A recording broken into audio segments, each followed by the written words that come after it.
السلام عليكم ورحمة الله وبركاته.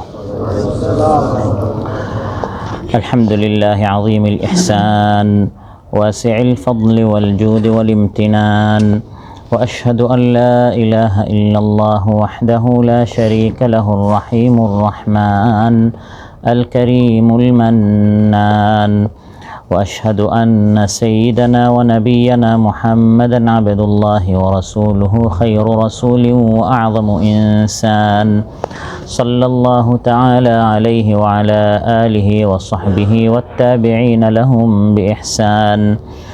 أما بعد فأعوذ بالله من الشيطان الرجيم. بسم الله الرحمن الرحيم. وعليها وعلى الفلك تحملون। আল্লাহ তাআলা ইরশাদ করেন, আর এগুলোর উপর অর্থাৎ উট গবাদি পশুর উপর এবং নৌকার উপর তোমাদেরকে আরোহণ করানো হয়। মদিনা খলিফার এই মসজিদে আয়োজিত আজকের মাহফিলে উপস্থিত সম্মানিত মুসল্লি ভাইরা, সূরাতুল মুমিনুন থেকে 22 নম্বর আয়াত তিলাওয়াত করে এর সহজ সরল বাংলা অনুবাদ উপস্থাপন করলাম। এই একটি আয়াতের আলোকে আল্লাহ তাআলা আমাদের যাতায়াতের জন্য, আমাদের এক এলাকা থেকে আরেক এলাকায়, এক দেশ থেকে আরেক দেশে ভ্রমণ করার জন্য, সফর করার জন্য আল্লাহ তাআলা আমাদের জন্য যে যাতায়াত ব্যবস্থা করে দিয়েছেন, এই যে একটি নিয়ামত, এই আয়াতের আলোকে আমরা এই বিষয়ে আলোচনা উপস্থাপন করব ইনশাআল্লাহ।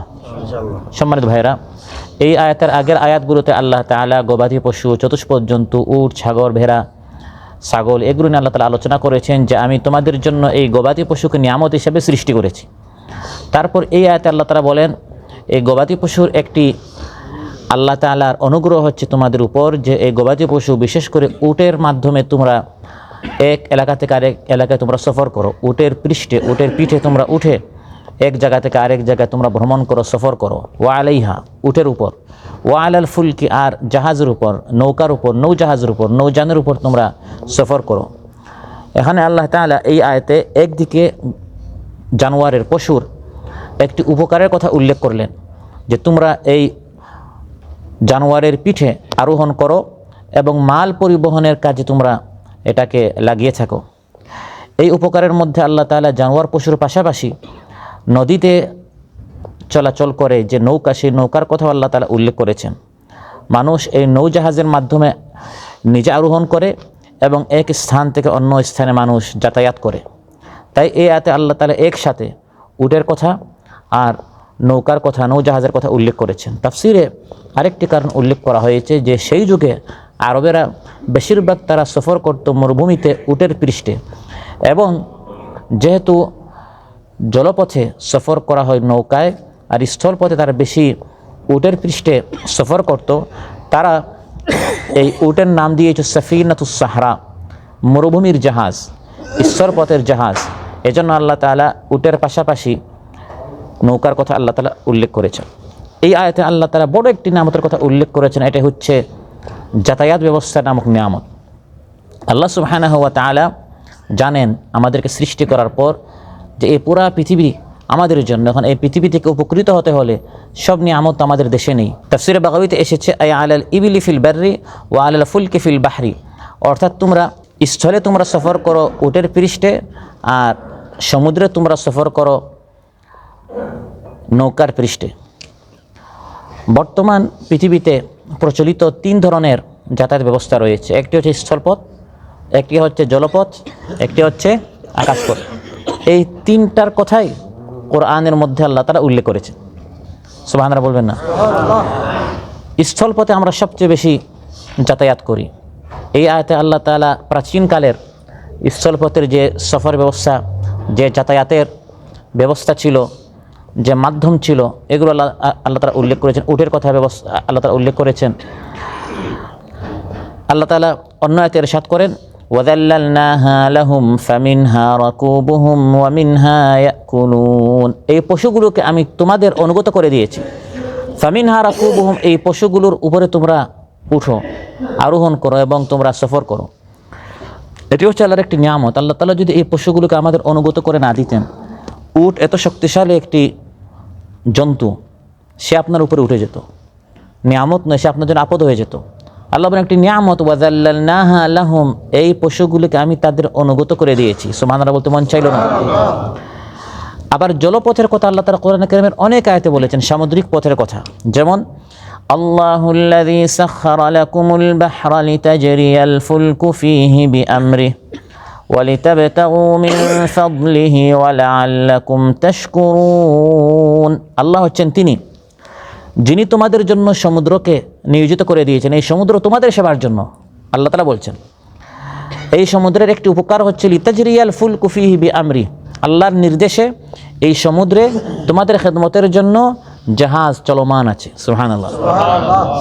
তাহলে সামুদ্রিক পথে, জলপথে যে সফর হয়, এই জলপথের কথা কোরআনের মধ্যে আল্লাহ তাআলা উল্লেখ করেছেন যে জলপথে তোমরা নিজেরা সফর করো এবং এই জাহাজের মাধ্যমে তোমরা অনেক সামানপত্র ইত্যাদি তোমরা এক দেশ থেকে আরেক দেশে নিয়ে থাকো।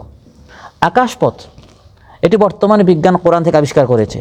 আগের মানুষ এই আয়াতগুলো পড়তো কিন্তু এর মূল মর্ম অর্থ ভালো করে বুঝতো না। কিন্তু কোরআন হচ্ছে এমন একটি আল্লাহর কালাম, আল্লাহ তাআলা বলেন ওয়াল কোরআনিল হাকিম, বিজ্ঞানময় কোরআন। বিজ্ঞান, প্রযুক্তি, টেকনোলজি যত আধুনিক হবে, সর্বশেষ লেটেস্ট যে আপডেট, এই আপডেট কোরআনের মধ্যে আছে না নাই? ওয়াল কোরআনিল হাকিম, বিজ্ঞানময় কোরআন। আকাশপথের কথা কোরআনে কারীমের বিভিন্ন আয়াতে আল্লাহ তাআলা উল্লেখ করেছেন, ইঙ্গিত দিয়েছেন।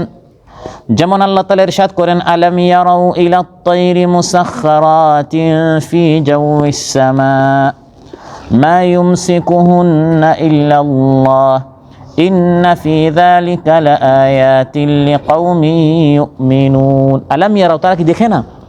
ইলাত তায়রি, তায়র বলা হয় পাখিকে। আগের জামানায় মানুষ এই আয়াতের অর্থ শুধু পাখিকেই বুঝেছিল, কিন্তু মূলত তায়র বলা হয় উড়ন্ত জিনিসকে। উড়ন্ত জিনিস পাখি হতে পারে, উড়ন্ত জিনিস একটি উড়ন্ত জাহাজও হতে পারে। আল্লাহ বলেন মুসাখখারাতিন, যেটি মানুষের খেদমতে নিয়োজিত। পাখি তো সেই অর্থে মানুষের খেদমতে নিয়োজিত নয়, প্লেনটি আপনার খেদমতে নিয়োজিত। এই প্লেনের মাধ্যমে আপনি এক দেশ থেকে আরেক দেশে সফর করেন। আল্লাহ তাআলা বলেন মুসাখখারাতিন, এটি মানুষের খেদমতে নিয়োজিত। ফি জাওয়িস সামা, সামা হচ্ছে আসমান, জাউ হচ্ছে আকাশের এই শূন্য যে গর্ভ, শূন্য যে লুক রয়েছে, এই আকাশ পথে নিয়োজিত, নিয়ন্ত্রিত। আল্লাহ তাআলা বলেন যে আকাশ পথে নিয়োজিত, নিয়ন্ত্রিত যে জাহাজগুলো আছে সেই দিকে তোমরা কি তাকাও না? সুবহানাল্লাহ। জাওয়িস সামা হচ্ছে আকাশপথ। আগের মানুষ মনে করতো ওই আকাশপথে যে পাখি উড়ছে ওটাই বোধহয় আল্লাহ তাআলা বোঝাচ্ছেন। পাখির কথা আল্লাহ তাআলা সূরাতুল মুলকে বলেছেন আওয়ালাম ইয়ারাউ ইলাত তায়রি ফাওকাহুম সাফফাতিন ওয়া ইয়াকবিদনা মা ইউমসিকুহুন্না ইল্লার রাহমান ইন্নাহু বিকুল্লি শাইইন বাসীর। তারা কি দেখে না আসমানে যে উড়ন্ত পাখি আছে কিভাবে উড়ছে? কখনো তার ডানা বিস্তার করছে, আবার কখনো তার ডানাগুলো গুটিয়ে নিচ্ছে, সংকুচিত করছে। সুবহানাল্লাহ। ডানা কখনো খুলে বিস্তার করে, আবার কখনো গুটিয়ে নেয়, এভাবে সে উঠছে, নিচে পড়ে না। রহমান কিভাবে এগুলোকে ধরে রাখছেন, তোমরা কি এগুলো দেখো না? আল্লাহ তাআলা বলছেন। এটা হচ্ছে পাখি সম্পর্কে। কিন্তু প্লেন সম্পর্কে, আকাশপথে উড়ন্ত জাহাজ সম্পর্কে সূরাতুন নাহলে আল্লাহ তাআলা বলেন মুসাখখারাতিন, এটি মানুষের খেদমতে নিয়োজিত। ফি জাওয়িস সামা, আকাশপথে, মা ইউমসিকুহুন্না ইল্লাল্লাহ, এগুলোকে আল্লাহ তাআলা ধরে রাখছেন, নিচে পড়ছে না। এগুলো ঈমানদারদের জন্য, এখানে চিন্তাশীলদের জন্য অনেক শিক্ষা রয়েছে, অনেক নিদর্শন রয়েছে।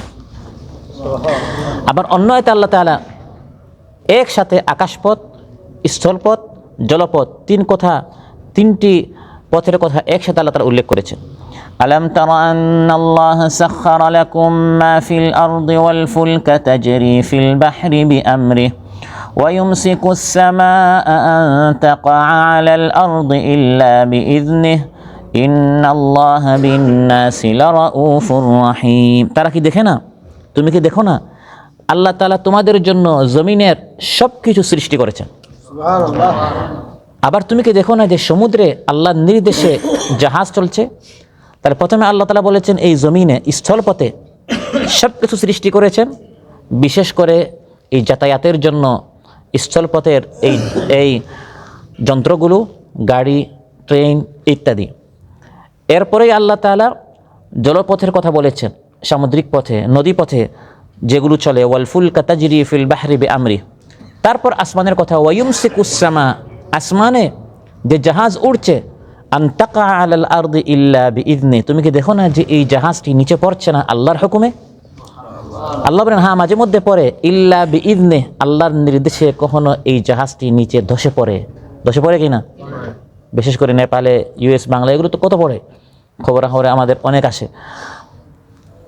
এই জন্য আল্লাহ তাআলা এটা বলেন নাই যে আকাশপথের এই জাহাজগুলো কখনো পড়ে না, আল্লাহ বলেছেন পড়ছে না আল্লাহর নির্দেশে। তার মানে মাঝে মধ্যে পড়ে যায় আল্লাহর নির্দেশে। আল্লাহর কোরআনটি অত্যন্ত সূক্ষ্ম, ফাঁকফুকর আপনি কোনো ফাঁকফুকর দিয়ে আপনি কোনো ভুল বের করতে পারবেন না। আপনি বলতে পারেন যে মাঝে মধ্যে তো পড়ে, তাই আল্লাহ বলেন আল্লাহর নির্দেশে পড়ে না, তার মানে মাঝে মধ্যে আল্লাহর নির্দেশে পড়ে যেতেও পারে। যখন বান্দা অহংকারী করা শুরু করে, আল্লাহকে ভুলে যায়, উপরে উঠে নিজেই বড় মনে করে, কখনো মাঝে মধ্যে আল্লাহ তাআলা তার ক্ষমতা, তার কুদরত কত বেশি এটি আল্লাহ তাআলা দেখান। বর্তমান অত্যাধুনিক এই সকল যোগাযোগ ব্যবস্থা, যাতায়াত ব্যবস্থা, এই সকল পরিবহন, প্লেন বলেন, হেলিকপ্টার বলেন, এর থেকে আরও অত্যাধুনিক যত আপনার যোগাযোগ ব্যবস্থা রয়েছে, যাতায়াত ব্যবস্থা রয়েছে, এর প্রতি ইঙ্গিত সরাসরি কোরআনের মধ্যে আল্লাহ তাআলা দিয়েছেন। ওয়াল খাইলা ওয়াল বিগালা ওয়াল হামিরা লিতারকাবুহা ওয়া জিনাহ ওয়া ইয়াখলুকু মা লা তা'লামুন। আল্লাহ তাআলা বলেন তোমাদের যাতায়াতের জন্য আমি সৃষ্টি করেছি খচ্চর, গাধা এবং ঘোড়া। তারপর আল্লাহ বলেন ওয়া ইয়াখলুকু মা লা তা'লামুন, ভবিষ্যতে আল্লাহ তাআলা অনেক কিছু সৃষ্টি করবেন যা এখন তোমরা জানো না। সুবহানাল্লাহ বলতে মন চাইল না? সেই যুগে 1400 বছর আগে আল্লাহ বলেন এখন তোমাদের চলাফেরার জন্য, সফরের জন্য, ভ্রমণের জন্য আছে ঘোড়া, আছে খচ্চর, আছে গাধা। তারপরে বলছেন ওয়া ইয়াখলুকু, আল্লাহ সৃষ্টি করবেন, পয়দা করবেন, মানুষের মাধ্যমে আল্লাহ তাআলা বানাবেন মা লা তা'লামুন, যা এখন সেই যুগের মানুষেরা তোমরা জানো না। যেমন প্লেন, যেমন হেলিকপ্টার, যেমন গাড়ি, যেমন ট্রেন, সেই যুগের মানুষ জানতো না। এখনও দিন দিন লেটেস্ট আপডেট, নতুন নতুন অনেক জিনিস বের হচ্ছে। যেমন আপনার মোবাইলের প্রতি বছর বা প্রতি কয়েকদিন পর পর নতুন নতুন ভার্সন কী হচ্ছে, আপডেট বের হচ্ছে। মা লা তা'লামুন, আগে জানতাম না, পরে আল্লাহ তাআলা জানাচ্ছেন। আল্লাহ তাআলা এখন একটাও জানেন, কালকে কী বের হবে, আগামী বছর কী বের হবে, 10 বছর পর কী বের হবে, সেটা আল্লাহ তাআলা জানেন। অনেক সময় আমাদের বাপদাদারা যখন এই সকল মোবাইল বলেন বা অত্যাধুনিক গাড়ি ইত্যাদি তারা চালাতে পারে না, আমাদের কাছে এটা একবার সহজ মনে হতো। এখন অনেক কিছু আমাদের কাছে কঠিন, আমাদের ছেলেমেয়েরা দেখা যায় আমাদের থেকে আরও বেশি জানে। কেন? আল্লাহ তাআলা বলেন আল্লাহ আরও অনেক কিছু সৃষ্টি করবেন, তোমরা জানো না, কারণ তোমার জ্ঞান হচ্ছে সীমিত। তুমি ঘোড়ার উপর আরোহণ করছো, গাধার উপর আরোহণ করছো, তুমি ভাবছো এটাই সব কিছু, কিন্তু ভবিষ্যতে ট্রেন বের হবে, গাড়ি বের হবে, তারপর হেলিকপ্টার বের হবে, তারপর প্লেন বের হবে, রকেট বের হবে, মানুষ একে একে করে জমিন পেরিয়ে মানুষ চাঁদের দেশে চলে যাবে। এগুলি সব ব্যবস্থা আল্লাহ তাআলা করে দিয়েছেন। আবার এই সকল যাতায়াতের কথা, যোগাযোগ ব্যবস্থার কথা আল্লাহ তাআলা সূরাতুল হাদিদে বলেছেন। আপনারা আরব দেশে এসেছেন, হাদিদ মানে লোহা, লোহা নামে একটি সূরা হাদিদ, সেখানে আল্লাহ তাআলা এই লোহা সম্পর্কে বলছেন ওয়া আনজালনাল হাদিদা ফীহি বাসুন শাদীদুন ওয়া মানাফিউ লিন-নাস। এই হাদিদ, এই লোহা আমি আল্লাহ তাআলা নাজিল করেছি, তাতে অনেক শক্তি রয়েছে। অর্থাৎ এই লোহার মাধ্যমে অস্ত্র শক্তি মানুষ বানিয়ে থাকে। ওয়া মানাফিউ লিন-নাস, এবং তাতে অনেক উপকারিতা রয়েছে। কি উপকারিতা এটা আল্লাহ তাআলা সীমাবদ্ধ করে নেয়, অনেক উপকারিতা। এটা কিছু আপনি এখন জানেন, কিছু আগের লোক জানতো, কিছু ভবিষ্যতে জানবে, আর কিছু আরও 10-20 বছর পরে জানবে। গাড়ি, প্লেন, রকেট ইত্যাদি অনেক কিছু এই লোহা দ্বারা মানুষ বানাবে। আল্লাহ তাআলা একটি শব্দ বলেছেন ওয়া মানাফিউ লিন-নাস, এই লোহার মধ্যে অনেক উপকারিতা রয়েছে। এই লোহার মাধ্যমে মানুষের সেবার জন্য, খেদমতের জন্য ভবিষ্যতে আল্লাহ তাআলা অনেক কিছু সৃষ্টি করবেন, যা হে মানুষ তুমি এখন জানো না। সুবহানাল্লাহ। তাহলে এই সকল অত্যাধুনিক যত যোগাযোগ ব্যবস্থা আমাদের রয়েছে, এগুলো আগের মানুষ না জানলেও আল্লাহ জানেন কি না? আল্লাহ জানেন, জানতেন।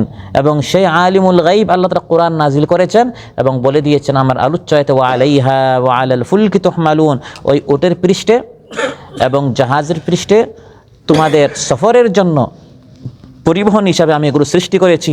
ভবিষ্যতে আরও অনেক অত্যাধুনিক সফরের জন্য আমি তোমাদের জন্য অনেক যন্ত্র সৃষ্টি করব, যাতে তোমরা নিজেরা উঠবে, ওয়াজআলা লাকুম মিনাল ফুলকি ওয়াল আনআমি মা তারকাবুন, এগুলো তোমরা নিজেরা ব্যবহার করবে নিজেদের সফরের জন্য, আর নিজেদের মাল সামান আপনি আপনার পিঠে কতটুকু উঠাতে পারবেন, যাতে করে আপনার ভারী ভারী সামান এক দেশ থেকে আরেক দেশে নিয়ে যেতে পারেন। 50 কেজি সামান আমরা 40 কেজি সামান আমরা ফ্লাইটে নিয়ে যাই, এখান থেকে বাংলাদেশে পিঠে করে 40-50 কেজি নেওয়া যাবে?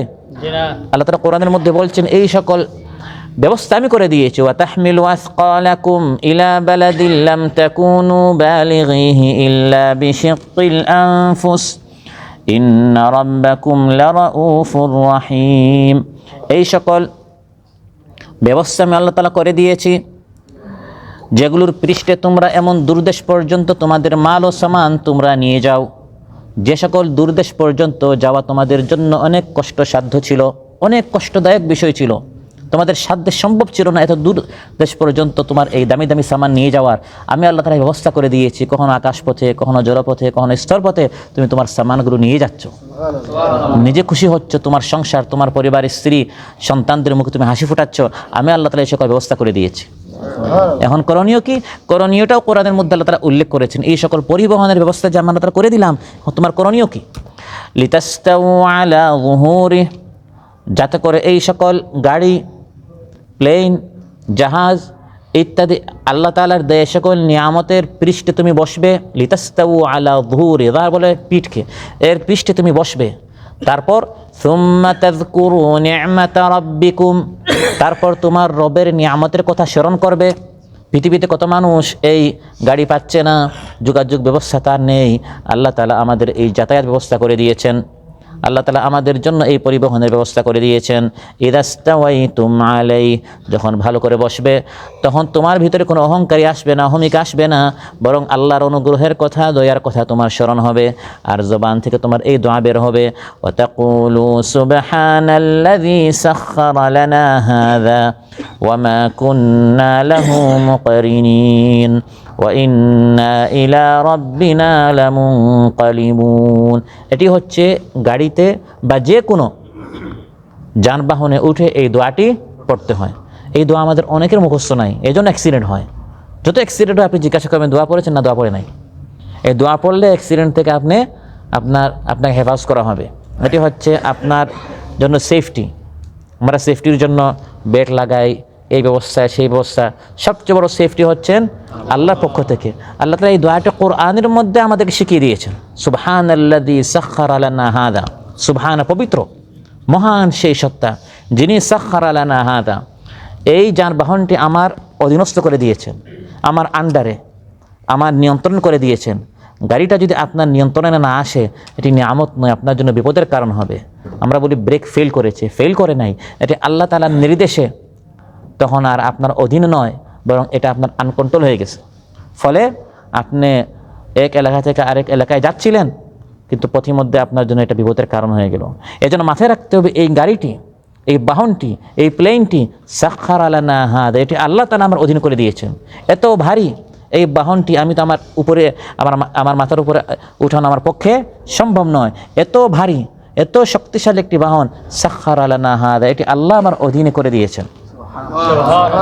ওয়া মা কুন্না লাহু মুকরিনিন, এটা কখনো আমি আমার অধীনে আনতে পারতাম না, এটা কখনো আমি আমার নিয়ন্ত্রণে, কন্ট্রোলে আমি আনতে পারতাম না। করে দিয়েছেন কে? আল্লাহ। আজ আমি সফর করেছি কাতার থেকে বাংলাদেশে, আজ আমি সফর করেছি কাতার থেকে সৌদি আরবে। এটা হচ্ছে সাময়িক একটি সফর। আমার আরেকটি স্থায়ী সফর আছে, সেটি হচ্ছে দুনিয়া থেকে আখিরাতে। ওয়া ইন্না ইলা রাব্বিনা লামুনকালিবুন, একদিন আমাকে সফর করতে হবে ইলা রাব্বিনা, আল্লাহর দিকে, রবের দিকে, লামুনকালিবুন। প্রত্যেক সফরের সময় এই দোয়াটি পড়ে আমাদেরকে আসল সফর, দুনিয়ার সফর শেষ করে যখন আখিরাতমুখী আমরা হব, ওই সফরের কথা আমাদেরকে স্মরণ করে দেওয়া হয়। হযরত নূহ আলাইহিস সালাম তিনি যখন নৌকায় উঠলেন, তার জাতি 950 বছর পর্যন্ত তারা বিরোধিতা করলো। প্লাবনের মাধ্যমে আল্লাহ তাআলা তাদেরকে ধ্বংস করলেন। নূহ আলাইহিস সালামের জন্য আল্লাহ তাআলা নৌকার ব্যবস্থা করলেন আর বললেন, হে নূহ, তুমি এবং ঈমানদারের এই জাহাজের পৃষ্ঠে উঠো, উপরে উঠো। উঠার পর আল্লাহর কথা স্মরণ করবে। فإذا استويت أنت ومن معك على الفلك فقل الحمد لله الذي نجانا من القوم الظالمين। এই জাহাজের উপরে যখন উঠবে তখন প্রথমে বলবে আলহামদুলিল্লাহ, সমস্ত প্রশংসা আল্লাহর, যিনি আমাদেরকে এই জালিম গোষ্ঠী থেকে বাঁচালেন। আল্লাহ তাআলা তাদেরকে ধ্বংস করলেন প্লাবনের মাধ্যমে, বন্যার মাধ্যমে, আর এই নৌকার উপরে আল্লাহ তাআলা আমাদেরকে বাঁচালেন। তাহলে যে কোনো পরিবহনে উঠেই নিজের নয়, ড্রাইভারের নয়, বরং প্রশংসা করতে হবে আল্লাহর। আল্লাহ তাআলা নিরাপদে আমাকে এই সফর করিয়েছেন, আমাকে আমার ঠিকানায় গন্তব্যস্থলে আল্লাহ তাআলা আমাকে পৌঁছে দিয়েছেন। আবার হযরত নূহ আলাইহিস সালাম তার কওমকে দোয়া শিখিয়েছেন, কোরআনের মধ্যে আল্লাহ তাআলা সেটি উল্লেখ করে আমাদেরকে শিখাচ্ছেন। নূহ আলাইহিস সালাম যখন এই নৌকায় উঠলেন তার কওমকে তিনি বললেন, ওয়াকালা রকাবু ফিহা বিসমিল্লাহি মাজরিহা ওয়া মুরসাহা ইন্না রাব্বি লাগাফুরুর রাহিম। এটি হচ্ছে সফরের আদব। আমরা সফর করি, ভ্রমণ করি, কিন্তু এই সকল আদব আমরা জানি না, এই জন্য আমাদের দুর্ঘটনা হয়, আমাদের অ্যাক্সিডেন্ট হয়। জাহাজে উঠেই নূহ আলাইহিস সালাম তার কওমকে শেখাচ্ছেন, বলো বিসমিল্লাহ। কার নামে? আল্লাহর নামে লাইট জ্বালাবেন, আল্লাহর নামে দরজা খুলবেন, আল্লাহর নামে দরজা বন্ধ করবেন, আল্লাহর নামে গাড়ি স্টার্ট করবেন, আল্লাহর নামে প্রত্যেকটা কাজ করবেন। পড়াশোনা শুরু করবেন, ইকরা বিসমি রাব্বিকাল্লাযী খালাক। পড়াশোনা শুরু করবেন, আল্লাহ তাআলা বলেন সে পড়াশোনা শুরু করো আল্লাহর নামে, ইকরা বিসমি রাব্বিক, পড়াশোনা শুরু করো তোমার রবের নামে। যে কোনো কাজ শুরু করবেন আল্লাহ তাআলা বলেন বিসমি রাব্বিক, তোমার রবের নামে। সফরে বের হলাম, বিসমিল্লাহি মাজরিহা ওয়া মুরসাহা, এই নৌকাটি চলবে, এই নৌকাটি থামবে, দুটোটাই আল্লাহর নামে, আল্লাহর ইচ্ছায়। আল্লাহ তাআলা চাইলে তো এটা চলবে, আল্লাহ চাইলে তো এটা থামবে। এর পার্কিং স্টপ এবং এর চলা সবে আল্লাহর ইচ্ছায়। ইন্না রাব্বি লাগাফুরুর রাহিম। এভাবে আল্লাহ তাআলা এই সকল যানবাহন আমাদের জন্য ব্যবস্থা করে দিয়েছেন, আমাদের সফরের সুবিধার্থে, আমাদের ভ্রমণের সুবিধার্থে। কোরআনে কারিমে আল্লাহ তাআলা বেশ কয়েকটা ভ্রমণের কথা উল্লেখ করেছেন। একটি প্রসিদ্ধ ভ্রমণ, যেটি অধিকাংশ উলামা ইকরামদের মতে চলমান এই বর্তমান এই মাসে হয়েছে, রজব মাসের, কেউ বলেন 27 তারিখ, আবার কোনো কোনো উলামা ইকরাম বলেন না অন্য মাসে হয়েছে, কিন্তু বেশ কিছু উলামা ইকরামদের মতে এই রজব মাসে হয়েছে।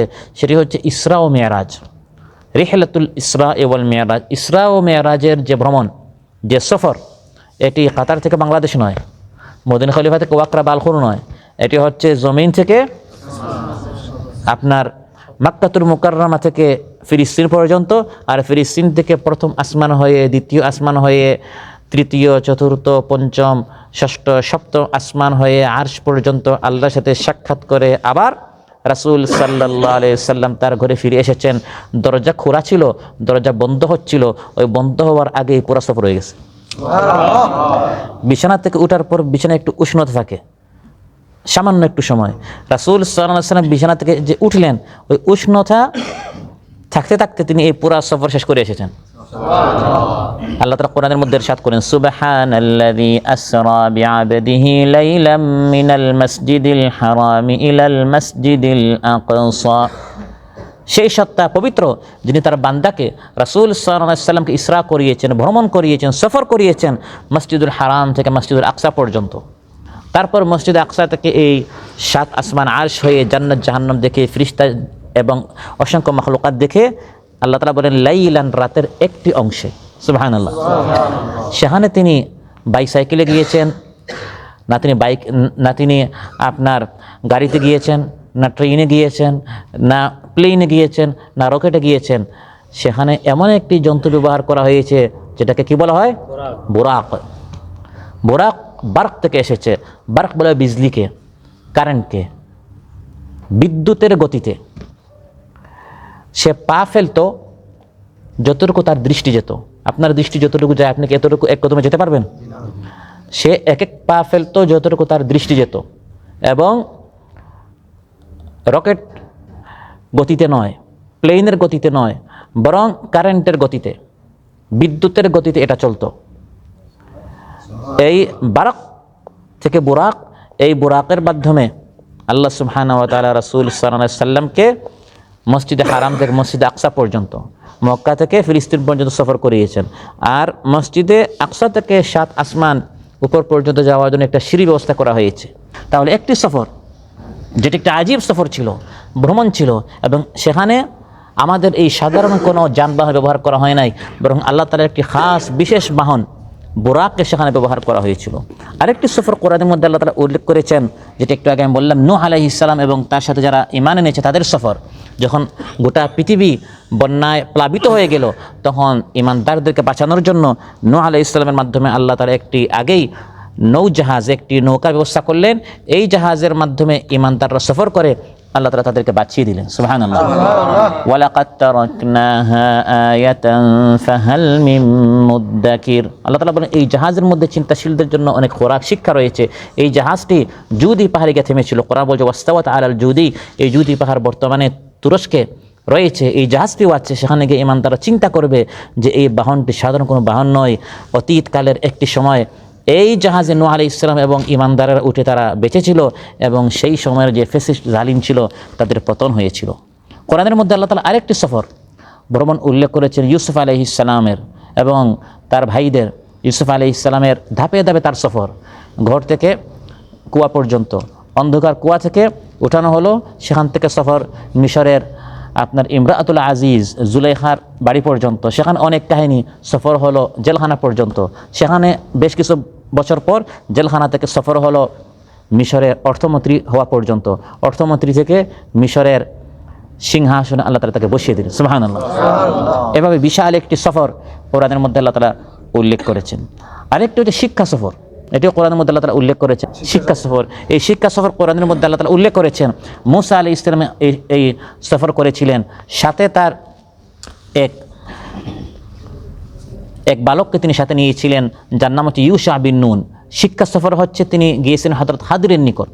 হযরত খাদির থেকে শিখার জন্য কোরআন বলছে ফাওয়াজাদা আবদাম মিন ইবাদিনা আতাইনাহু রাহমাতাম মিন ইনদিনা ওয়া আল্লামনাহু মিন লাদুন্না ইলমা قال له موسى هل أتبعك على أن تعلمني مما علمت رشدا।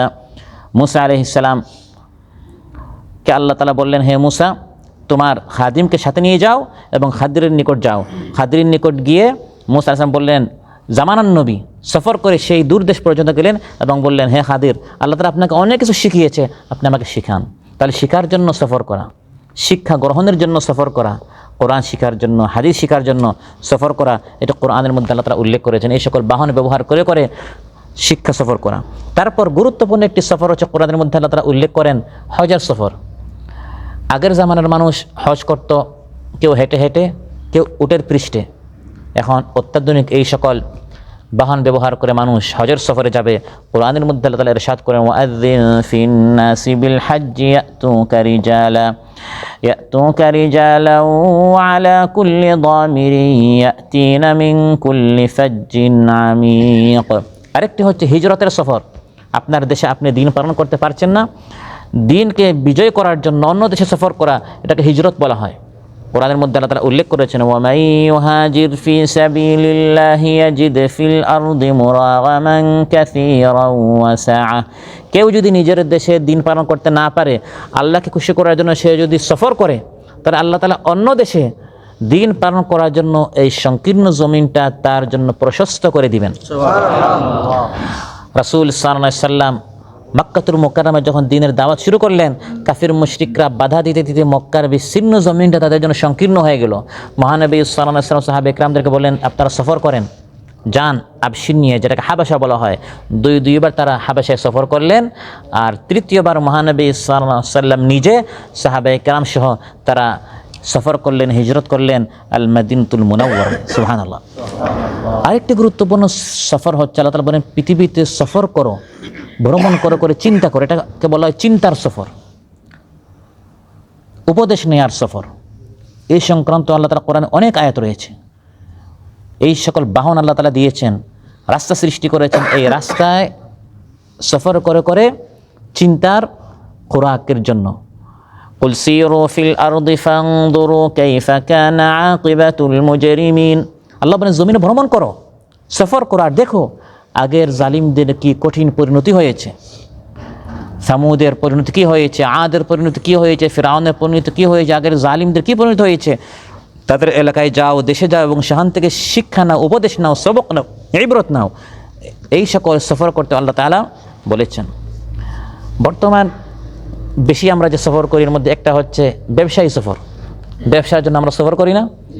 এটাও কোরআনের মধ্যে তারা উল্লেখ করেছেন, লিইলাফি কুরাইশ, তারপর ইলাফিহিম রিহলাতাশ শিতাই ওয়াস সাইফ। কুরাইশ তারা সফর করত, এই ভ্রমণকে আরবিতে রিহলা বলা হয়। রিহলাতাশ শিতাই ওয়াস সাইফ, শীতা বলা হয় ঠান্ডাকে, ওয়াস সাইফ বলা হয় গ্রীষ্মকালকে, গরমকে। তারা গ্রীষ্মকালে এবং ঠান্ডার মৌসুমে দুইটা সফর করত, একটা ইয়ামান দেশে, একটা শাম দেশে, একটা উত্তর দিকে, একটা দক্ষিণ দিকে ব্যবসা বাণিজ্য করত। তো ব্যবসা বাণিজ্যের এই রিহলাকে, এই ভ্রমণ, এই সফরের কথা কোরআনের মধ্যে আল্লাহ তাআলা উল্লেখ করেছেন। গুরুত্বপূর্ণ সফর হচ্ছে দাওয়াতি সফর, তালিম উদ্দিন, কোরআন শেখানোর জন্য, কোরআন ক্লাসের জন্য সফর। আল্লাহর দেয়া এই গাড়ি ব্যবহার করে অনেকে সাইকেলে এক এলাকা থেকে আরেক এলাকায় কি করে, সফর করে, এটাকে বলা হয় দাওয়াতি সফর। কি বলা হয়? রাসূল সাল্লাল্লাহু আলাইহি ওয়াসাল্লাম দাওয়াতি সফর করেছেন, মক্কাতুল মুকাররমা থেকে তাইফে গিয়েছেন। তাইফে কেন গিয়েছেন? ব্যবসা করার জন্য? শুধু দাওয়াতি উদ্দেশ্যে। এক এলাকা থেকে আরেক এলাকায় সফর, শুধু দ্বীনের স্বার্থে, শুধু দ্বীনের জন্য। রাসূল সাল্লাল্লাহু আলাইহি ওয়াসাল্লাম তিনি নিজে সফর করেছেন, তারপর কোরআন শেখাবার জন্য তিনি 70 জন সাহাবীকে একসাথে পাঠালেন। একদল কাফির মুশরিক তারা মুসলমান সেজে আল্লাহর নবীর নিকট আসলো, এসে বলে, ইয়া রাসূলুল্লাহ, আমরা মুসলমান হয়েছি, আমাদের এলাকায় কোরআন শেখাবার জন্য আপনি কিছু মুআল্লিম পাঠান, উস্তাদ পাঠান। মহানবী সাল্লাল্লাহু আলাইহি ওয়াসাল্লাম তার হাতে গড়া সবচেয়ে ভালো যারা কোরআন শেখাতে পারে এই ধরনের 70 জন সাহাবীকে পাঠালেন। এরা আসলে ধোঁকাবাজ ছিল, আগের থেকে তারা সব ঠিকঠাক করে রেখেছিল। মাঝপথে যখন তারা এই 70 জন সাহাবীকে নিয়ে গেল, বিশ্বাসঘাতক এই দল সবাইকে তারা শহীদ করে দিল। এবং মহানবী সাল্লাল্লাহু আলাইহি ওয়াসাল্লাম খুব বেশি কষ্ট পেয়েছিলেন। এই জন্য এই যারা এই কাজটি করেছে, রুআল, দাকওয়ান, একদল কাফির মুশরিক, 3 মাস পর্যন্ত মহানবী সাল্লাল্লাহু আলাইহি ওয়াসাল্লাম তাদের বিরুদ্ধে বদদুয়া করেছেন প্রতিদিন ফজরের নামাজের শেষ রাকাতে। আপনারা দেখবেন এই আরব দেশে গাজ্জার যখন সমস্যা হয়েছিল এবং যখন বড় বড় কোনো বিপদ হয়, তারা ফজরের নামাজের শেষ রাকাতে কি করে? দোয়া করে। এর প্রমাণ হচ্ছে এই হাদিসটি। মহানবী সাল্লাল্লাহু আলাইহি ওয়াসাল্লাম যখন এই 70 জন সাহাবীকে শহীদ করা হলো, তিনি প্রতিদিন প্রায় 3 মাস পর্যন্ত ফজরের নামাজের শেষের রাকাতে রুকু থেকে উঠে তিনি এভাবে দোয়া করতেন। তো এই হাদিসটি শাফি মাযহাবের উলামা কেরাম নিয়েছেন, তারা পুরা বছর করেন। আপনারা দেখবেন কেরালার যে সকল ভাইয়েরা শাফি মাযহাবের বা মিশরের আছে, তারা পুরা বছর করে। আর অন্যান্য মাযহাবের উলামা কেরাম বলে না, সব সময় না, কঠিন বিপদের সময়। কাতার যখন 2017 আপনারা যারা ছিলেন, যখন আক্রান্ত হওয়ার সম্ভাবনা ছিল, ওই সময় আমরা সবাই এই ধরনের দোয়া করেছিলাম। কঠিন বিপদ, ব্যক্তিগত বিপদ না, জাতীয় বিপদ, যেটা যেমন এই 70 জন সাহাবী একসাথে শহীদ হওয়া, এটা পুরা মুসলিম জাতির জন্য একটা বড় সমস্যা ছিল। তো জাতীয় যদি মানে কোনো সমস্যা হয়, বড় কোনো সমস্যা হয়, তখন বৃহত্তর স্বার্থে এভাবে দোয়া করা, এটি হচ্ছে একটি সুন্নত। আরেকটি হচ্ছে কূটনৈতিক সফর। রাসূল সাল্লাল্লাহু আলাইহি ওয়াসাল্লাম কূটনৈতিক সফর, এক দেশ থেকে আরেক দেশ, এক রাষ্ট্রের সাথে আরেক রাষ্ট্রের কূটনৈতিক সফর। মহানবী সাল্লাল্লাহু আলাইহি ওয়াসাল্লাম প্রথম যখন মদিনা রাষ্ট্র স্থাপন হবে, এই মদিনাবাসীকে দ্বীন শিখাবার জন্য কূটনৈতিক সফরের জন্য প্রথম কূটনৈতিক সফর করেছেন হযরত মুসআব বিন উমাইর রাদিয়াল্লাহু আনহু। তাকে আউয়ালুস সাফির ফিল ইসলাম বলা হয়, ইসলামের প্রথম যিনি অ্যাম্বাসেডর ছিলেন, রাষ্ট্রদূত ছিলেন। তারপর মহানবী সাল্লাল্লাহু আলাইহি ওয়াসাল্লাম প্রত্যেকটি বড় বড় সেই যে রাষ্ট্রগুরু ছিল কূটনৈতিক, তিনি সম্পর্ক বৃদ্ধির জন্য তিনি সেখানে দাওয়াতের জন্য সাহাবী পাঠিয়েছিলেন। মিশরের যে মাকুকাস ছিল, হাবশার যে নাজাশি ছিল, ইয়ামানের যে বাদশা ছিল, রোমের হেরাকল ছিল, পারস্যের কিসরা ছিল, সবার নিকট তিনি মেসেজ পাঠিয়েছেন, আমি আল্লাহর পক্ষ থেকে রাসূল, তোমরা ইসলাম গ্রহণ করো। এটাকে বলা হয় কূটনৈতিক সফর।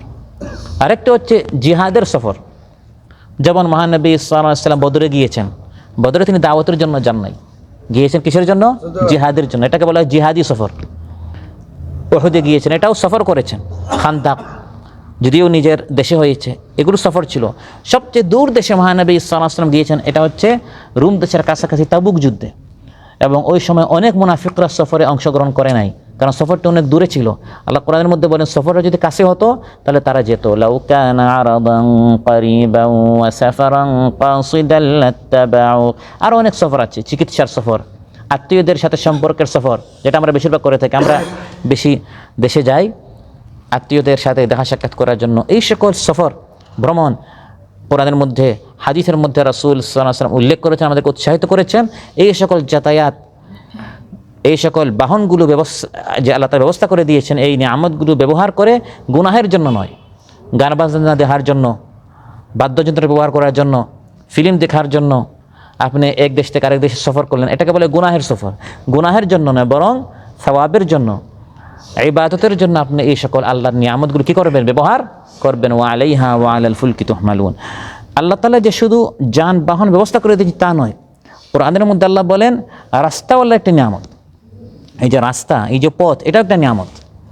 আল্লাযী জাআলা লাকুমুল আরদা মাহদান ওয়া জাআলা লাকুম ফীহা সুবুলান লাআল্লাকুম তাহতাদুন। আল্লাহ হচ্ছেন তিনি যিনি তোমাদের জন্য এই জমিনটা বিছিয়ে দিয়েছেন এবং জমিনে তোমাদের জন্য রাস্তা সৃষ্টি করেছেন। যদি এই রাস্তা না হতো আপনি কিভাবে গাড়ি চালাতেন, কিভাবে আপনি আপনার বাইকটি চালাতেন, প্লেন চালাতেন, জলপথে আপনি নৌকা চালাতেন? আল্লাহ বলেন এটি হচ্ছে একটি নিয়ামত যে আল্লাহ তাআলা এই জমিনের মধ্যে রাস্তার ব্যবস্থা করে দিয়েছেন। আর জমিনটা আল্লাহ তাআলা স্থির করে দিয়েছেন যে যদি জমিন সবসময় প্রকম্পিত হতো, নড়াচড়া করতো, তাহলে মানুষ এখানে চলাফেরা করতে পারতো না। এই রাস্তা এবং জমিনটা আল্লাহ তাআলা স্থির করে দিয়েছেন। হুয়াল্লাযী জাআলা লাকুমুল আরদা যালুলা। এই পথগুলোতে আমাদের চলতে হবে বিনয়ের সাথে। কিভাবে? বিনয়ের সাথে, অহংকার করা যাবে না। আল্লাহ বলেন ওয়া ইবাদুর রহমানিল্লাযীনা ইয়ামশুনা আলাল আরদি হাওনা। এবং পথে চলার সময় পথের হক আদায় করতে হবে, চক্ষুর হেফাজত করতে হবে। ফাআতুত তারিকা হাক্কা। সহিহ মুসলিমের বর্ণনা, রাসূল সাল্লাল্লাহু আলাইহি ওয়াসাল্লাম ইরশাদ করেন রাস্তায় চলার সময় রাস্তার হক আদায় করো, অর্থাৎ চক্ষু নত করো, গাদ্দুল বাসার ওয়া কাফুল আযা, কাউকে কষ্ট না দেওয়া। চলার সময় অমুকে কী করলো, তোমাকে কী করলো, আপনি শুধু গীবত করতেছেন, তাহলে আপনি আল্লাহর এই নিয়ামতের অপব্যবহার করছেন। ওয়া রাদ্দুস সালাম, সালাম করা আর সালামের জবাব। ওয়াল আমরু বিল মারুফ ওয়ান নাহয়ু আনিল মুনকার, সৎ কাজের আদেশ করা, সৎ কাজ থেকে নিষেধ করা। এভাবে আপনি আল্লাহর এই রাস্তায়, আল্লাহ যে আপনার জন্য রাস্তা সৃষ্টি করলেন, এটা ব্যবহার করবেন। তাহলে এই যাতায়াত ব্যবস্থা, এই যোগাযোগ ব্যবস্থা, এই যানবাহন, এই নিয়ামতগুলোর শুকরিয়া আদায় হবে।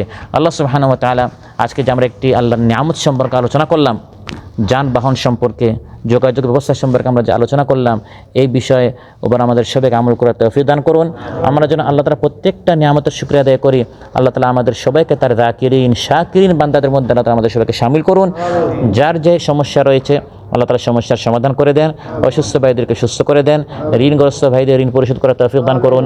আসসালামু আলাইকুম ওয়া রাহমাতুল্লাহি ওয়া বারাকাতুহু। সুবহানাকাল্লাহুম্মা বিহামদিক আশহাদু আল্লা ইলাহা ইল্লা আনতা আস্তাগফিরুকা ওয়া আতুবু ইলাইক।